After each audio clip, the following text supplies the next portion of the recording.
Demo Tiger brings video tutorials for web hosting companies, easy to integrate into knowledge base or support of your website. Videos with audio and text instructions. Display customized logo of your brand. Visit demotiger.com now. How to set up a cPanel email account with Mozilla Thunderbird. This tutorial assumes that you have already installed Mozilla Thunderbird and have an email account with cPanel. Click on Mozilla Thunderbird's icon to open it. Click on the menu icon and go to New to open a Dropbox. Now click on the existing mail account.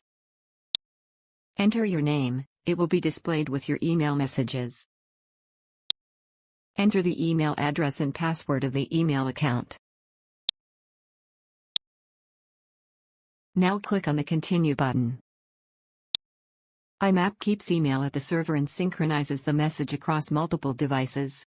POP3 setting by default download emails from the server to your computer and delete emails from the server. You can click on the option button and select any one option as per your requirement.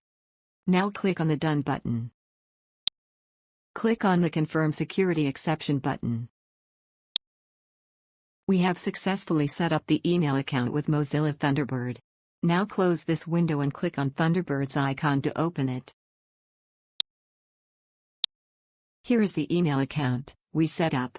Go and click on it. From here you can read, write and manage your emails. Thank you for watching.